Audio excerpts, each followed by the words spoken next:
ज़रा ये बताइए कि अगर आपने बात की विदर्भ की, विदर्भ रीजन में आदिवासी, दलित, मुस्लिम, कुणबी ये सारे वोटर्स का एक जो पूरा का पूरा गठजोड़ वहाँ बनाने की कोशिश हुई है अघाड़ी की तरफ से, उसका काउंटर आप कर पाएंगे? खत्म हो गया। आपको लग रहा है बिल्कुल खत्म हो हाँ, गया? खत्म हो गया क्योंकि वो कांग्रेस का परंपरागत बेस दे रहा है। ना ना, आज दलित भी हमारे साथ है, आदिवासी भी हमारे साथ है, कुणबी भी हमारे साथ है और पूरा ओबीसी हमारे साथ लामबंद है।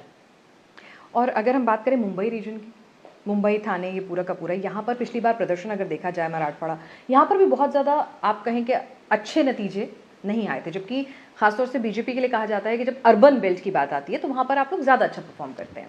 मैं वापस सबको कहना चाहता हूँ, जैसे मुंबई में 6 में से 2 जगह हम जीते और 4 जगह वो जीते, लेकिन अगर कुल वोट आप देखें तो हमको उनसे ज़्यादा वोट मिले मुंबई में महाविकास आघाड़ी से। इसलिए मैंने कहा वो वोट जिहाद जिसके कारण वो जीते।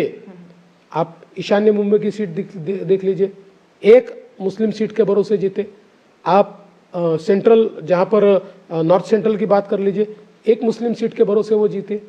अब नहीं जीत सकते, बची हुई 5 तो हमारी है, अब ये नहीं चलने वाला है। चलिए, तो अब श्योर है कि ये इक्वेशंस जो है अब नहीं चलने वाले, नहीं चलने वाला है। एक चीज़ बताइए, आपने कहा था कि मैं समंदर हूँ, लौट कर आऊँगा, आप लौट कर आए, पूरे दमखम के साथ आए, लेकिन डेजिग्नेशन बदल कर आए। तो इस बार जब अगर आप लौट कर आते हैं तो फिर डेजिग्नेशन बदलेगा? देखिए, हमारे अलायंस में बहुत साफ शब्दों में हम लोगों ने कहा है और हमारे गृह मंत्री जी ने भी बहुत साफ शब्दों में कहा है कि एकनाथ शिंदे जी हमारे मुख्यमंत्री है, सरकार के मुखिया है और सरकार मुखिया के आधार पर चलती है। हम चुनाव लड़ रहे हैं, सरकार चुनाव में जा रही है, इस चुनाव के प्रमुख एकनाथ शिंदे जी है। हमारी पार्टियों के प्रमुख अलग अलग है, हम पार्टी के प्रमुख, मेरे पार्टी में मैं हूँ, उधर अजीत दादा है। जहाँ तक चुनाव के बाद की बात है तो चुनाव के बाद वापस आपको लीडर चुनना पड़ता है, आप वो चुने दूसरा चुने ये अलग बात है, पर लीडर चुनना पड़ता है। उस समय लीडर चुनने के लिए तीनों पार्टियां साथ में बैठेगी। शिंदे जी उनके पार्टी के राष्ट्रीय अध्यक्ष है, अजीत पवार जी उनके पार्टी के राष्ट्रीय अध्यक्ष है और हमारी पार्टी में हमारी जो सेंट्रल कमेटी होती है जिसको पार्लियामेंट्री बोर्ड कहते हैं, वो हमारे अध्यक्ष जी को अधिकार देते हैं। तो ये तीनों मिलकर तय करेंगे कि कौन मुख्यमंत्री बने, किसका मुख्यमंत्री बने, और ये तीनों ने एग्री किया है। राजनीति में एक बयान होता है जो सीधे सधा हुआ दिया जाता है, जैसा भी हमने आपसे लिया, और कुछ जो होता है हम लोग रेफरेंसेस ड्रॉ करने की जो है कोशिश करते हैं। अमित शाह जी ने एक जगह कहा कि देवेंद्र फडणवीस को आपको जिताना है। फिर एक जगह जब एक प्रेस कॉन्फ्रेंस में थे शायद, तब वहाँ पर उन्होंने कहा कि हाँ हम लोग चुनाव के बाद, नतीजों के बाद बैठेंगे। उन्होंने शिंदे जी को कैंडिडेट के तौर पे नहीं एंडोर्स किया फ्यूचर के, और आपको जिताना है वाली बात कर दी, तो लोगों ने 2x2 करना शुरू कर दिया। नहीं होता है, कई बार लोग 2x2 करते हैं, लेकिन देवेंद्र फडणवीस को जिताना इसका अर्थ क्या है? तो भारतीय जनता पार्टी का नेता देवेंद्र फडणवीस है।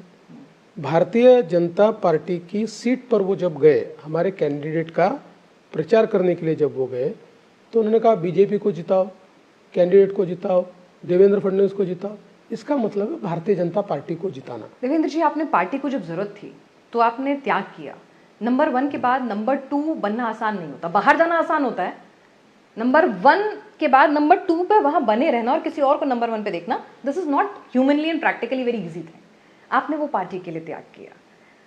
अगर नतीजे आपके हक में आते हैं तो आपको उम्मीद है कि पार्टी रिवॉर्ड देगी?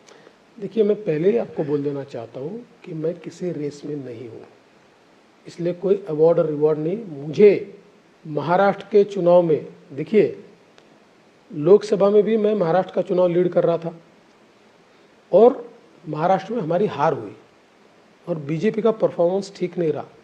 बावजूद उसके मेरी पार्टी ने मुझ पर विश्वास रखकर इस चुनाव में भी मुझे अगुवाई दी।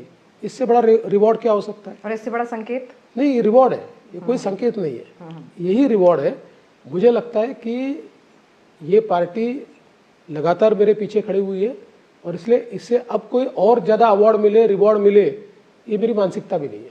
देवेंद्र जी, इस बार चुनावों में जितने भाषण आपके मैंने सुनने की कोशिश की, मराठी वाले बहुत ज़्यादा नहीं समझ पाई, जहाँ जहाँ हिंदी था उसको और कुछ अपने साथियों की मदद से इंटरप्रेट करने की कोशिश की, आपका एक बहुत ही ना अलग अंदाज इस बार दिख रहा है। देवेंद्र फडणवीस जो है एकदम सोफिस्टिकेटेड और जो एकदम अर्बन क्लास लीडर के साथ साथ वो वाले देवेंद्र फडणवीस तो सबने देखे हैं सीएम के तौर पर भी, लेकिन एक हिंदू हृदय सम्राट वाला जो अंदाज है ना, बहुत ज़्यादा निकल कर आ रहा है और वो रैलियों में आपके कार्यकर्ताओं के बीच में एक अलग मैजिक भी क्रिएट कर रहा है, कम से कम तस्वीरें यही बोल रही हैं। तो क्या सोची समझी रणनीति है या फिर देवेंद्र जी यही है असली वाले? देवेंद्र फडणवीस कोर हिंदुत्ववादी है, कोर हिंदुत्ववादी, और हिंदुत्व समझने वाला है। हिंदुत्व में डिस्क्रिमिनेशन नहीं है। हिंदुत्व का अर्थ होता है सहिष्णुता। सहिष्णुता का मतलब होता है कि सभी का सम्मान करें, पर इसका मतलब ये नहीं है कि आप कमज़ोर लगे। हम कमज़ोर नहीं हैं, हमने सबको अकोमोडेट किया है। इस हिंदुत्व को मैं मानता हूँ, इस हिंदुत्व को मैं जीता हूँ। इसलिए जब हिंदुत्व की बात मैं करता हूँ तो बात यहाँ से आती है, यहाँ से नहीं आती, यहाँ से निकलती है। इसलिए लोगों तो अपील होती है।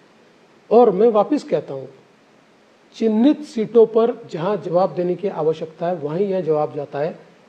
मेरे अगर अभी 50 भाषण हुए, उनमें से 55 भाषणों में तो केवल मैंने डेवलपमेंट की बात की। 5 भाषणों में डेवलपमेंट के साथ साथ मैंने इस नरेटिव की भी बात की, क्योंकि जहाँ पर काउंटर नरेटिव खड़ा होगा मैं जवाब तो दूंगा ही।